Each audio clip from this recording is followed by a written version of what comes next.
हाँ भाई, नमस्कार दोस्तों। तो सभी के लिए जो है वो एक खुशखबरी आ चुकी है। आरपीएससी ने जो है वो अपनी नई जो वैकेंसी है वो जारी कर दी है आरएएस और सबऑर्डिनेट सर्विसेज के लिए। बहुत ही शानदार 988 पद जो है वो टोटल हैं इसके अंदर। 988 जैसा पिछली बार जो वैकेंसी थी उसके अंदर 1051 पद थे और इस बार जो है वो 988 पद है। और इस बार सबसे पहला जो नई चीज हुई है वो है कि ईडब्ल्यूएस के आरक्षण को जो है उसको भी इस बार जोड़ा गया है। और अगर हम देखें तो आरएएस की बहुत बड़ी भर्ती जो है ये 76 पद जो है वो इसके अंदर सिर्फ आरएएस के हैं। तो यानी पिछली बार की जो भर्ती थी लगभग उतने ही पद जो है वो आरएएस के रखे गए हैं। उसके अंदर जनरल जो श्रेणी है उसके अंदर 15 पद हैं आरएएस के, यानी एसडीएम की पोस्ट जो है वो। फिर महिलाओं की 7 है, उसके अंदर फिर जो विडो कैटेगरी है उसकी भी है। एससी के अंदर 12 पद जो है तो वो पिछली बार से काफी ज्यादा है। और 5 विडो और 5 महिलाएं और 2 उसके अंदर जो है वो विडो होंगी। और इसी तरीके से बाकी सभी श्रेणियों के अंदर जो है वो पद रखे गए। और इसके अंदर इस बार जो नई चीज है वो एक ईडब्ल्यूएस का जो आरक्षण है वो भी इसके अंदर इस बार जोड़ दिया गया है। निःशक्त जनों के लिए राजपत्रित कर्मचारी और एक्स सर्विसमैन, जो पिछली बार से एक्स सर्विसमैन को भी आरएएस के अंदर जो है वो कोटा मिलने लगा है। और एक्स सर्विसमैन की भी 4 पोस्ट जो है वो जोड़ी गई है। तो यानी कुल मिलाकर देखें तो आरएएस जो मुख्य, आप जिसको अपन आरएएस प्रॉपर कहते हैं या एसडीएम की पोस्ट कहते हैं, वो एक वापस बम्पर भर्ती जो है उसको अपन कह सकते हैं। एक बम्पर भर्ती इन्होंने यहाँ पर निकाल दी है। ये जो होती है ये सब हॉरिजॉन्टल रिजर्वेशन है। ये तो वर्टिकल रिजर्वेशन होता है, हॉरिजॉन्टल रिजर्वेशन, यानी इतने तो कम से कम उनको उस श्रेणी के बंदे जो है वो लेने ही है। जैसे एक्स सर्विसमैन के 4 हैं तो उनको 4 ऐसे लोग लेने होंगे जो कि एक्स सर्विसमैन के होंगे। ठीक है। इसके अलावा अगर अपन और देखें तो आरपीएस, अगर पुलिस सर्विसेज की बात करें तो वो पिछली बार से इस बार जो है वो ज्यादा है। पिछली बार पुलिस सर्विसेज के अंदर 36 ही पोस्ट थी, आरपीएस की पोस्ट जो थी वो 36 थी। इस बार 77 पोस्ट है, यानी वापस एक और कि अपन देखें तो वापस आरपीएस बनने की भी, जो अगर आप किसी का सपना है डिप्टी बनने का, तो वो डिप्टी बनने का सपना भी पूरा हो सकता है। और वो 77 पद इन्होंने रखे और उसमें जनरल के 31 और महिलाओं के 13 और फिर वापस उसमें भी विडो के जो है वो 4 पोस्ट।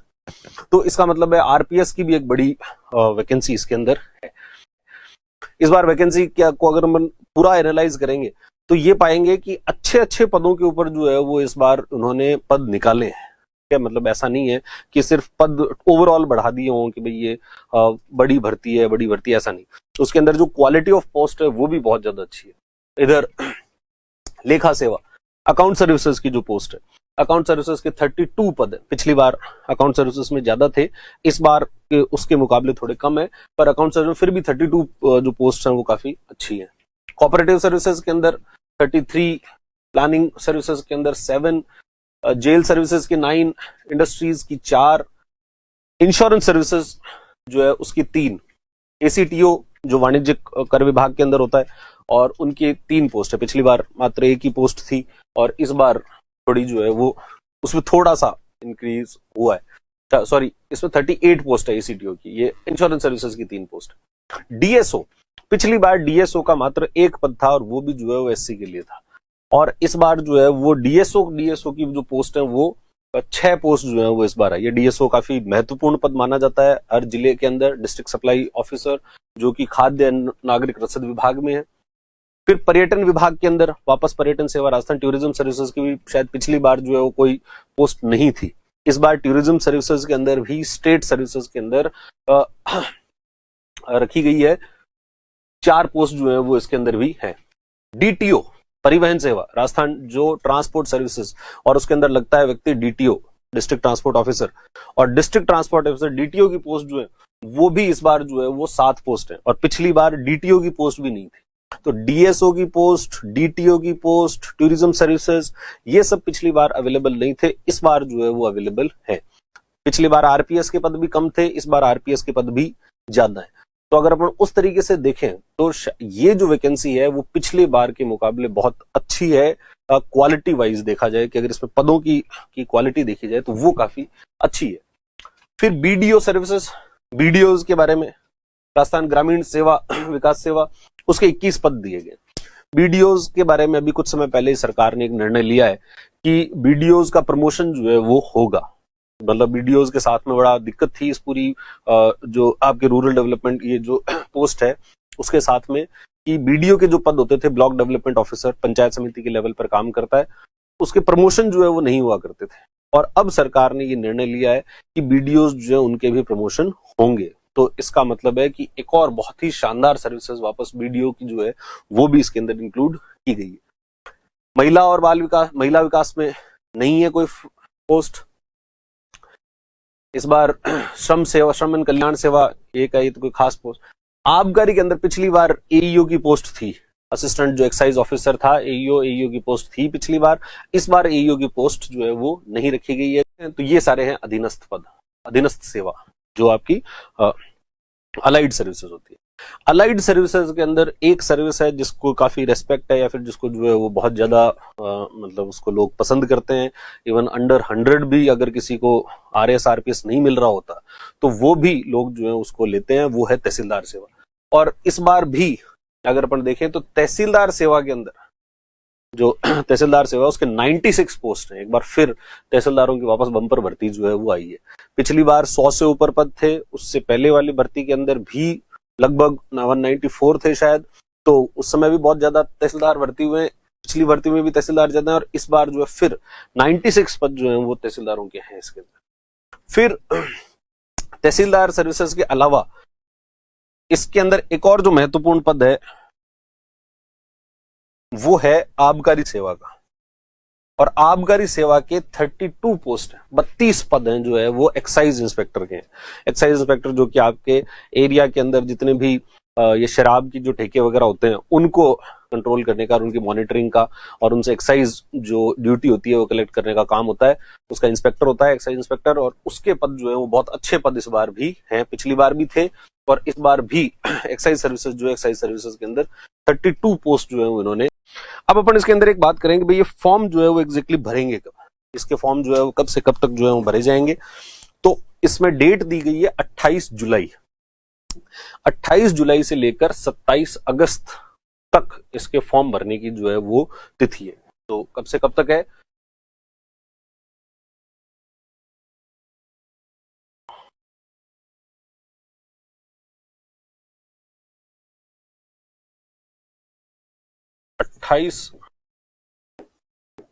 जुलाई 2807 से लेकर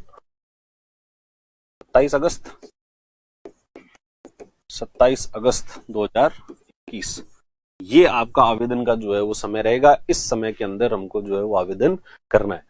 और आवेदन कैसे करना है तो उसके लिए इन्होंने प्रोसीजर बताया है कि आपको आरपीएससी की वेबसाइट पे जाओ, वहां पर अप्लाई ऑनलाइन करके एक जो है वो बटन होता है उस पे जाओ और फिर एक आपकी एसएसओ आईडी बनेगी, उसके आधार पर जो है वो एप्लीकेशन होगा। बहुत सिंपल एप्लीकेशन प्रोसेस है, उसके अंदर किसी प्रकार की कोई कठिनाई नहीं आएगी। तो ये बात हुई कि अप्लाई जो एप्लीकेशन है वो किसकी। अब तीसरी बात कि इसके अंदर अप्लाई कौन कर सकता है। अपन ने एक बात कर ली वैकेंसी की, वैकेंसी कितनी है, उसके अंदर क्या क्या पोस्ट हैं उसकी चर्चा हो गई। दूसरी कि भाई ये वैकेंसी जो है वो उसके अंदर कब से कब तक अप्लाई होगा। तीसरी कौन अप्लाई कर सकता है। तो इसके लिए जो एप्लीकेशन के लिए जरूरत है वो है आपको ग्रेजुएशन की। ग्रेजुएशन जो फाइनल ईयर में है स्टूडेंट वो भी अप्लाई कर सकते हैं। या तो आप ग्रेजुएट हो या तो आपने जो है वो ग्रेजुएशन पास कर रखी हो, या फिर अगर आप फाइनल ईयर में अपीयरिंग स्टूडेंट भी हो तो भी आप अप्लाई कर सकते हो। परंतु जब आपका मेंस होगा, ये तो जानते हैं कि भाई आरएस की जो ये परीक्षा होती है ये 3 चरणों के अंदर होती है। सबसे पहले प्री होता है, फिर मेंस होता है और फिर इंटरव्यू होता है। तो प्री हो जाए और जब मेंस से पहले, मेंस जिस दिन मेंस है उससे पहले पहले आपकी ग्रेजुएशन जो है वो पूरी हो जानी चाहिए। अगर मेंस से पहले आपकी ग्रेजुएशन पूरी हो तो आपको आरपीएससी जो है वो एलिजिबल कैंडिडेट मान लेगी। ठीक है, तो अगर ग्रेजुएशन पूरी हो चुकी है तब तो कोई दिक्कत ही नहीं है, और अगर ग्रेजुएशन नहीं हुई है तो ये देख लो कि मेन से पहले पहले अपनी ग्रेजुएशन हो, और अगर आप फाइनल ईयर में हो तो भी आप इसमें अप्लाई कर सकते। फिर एजुकेशन क्वालिफिकेशन के बाद में दूसरी क्वालिफिकेशन जो आती है वो है एज संबंधी। एज कितनी है या फिर एज का जो है वो कितना है। तो अगर अपन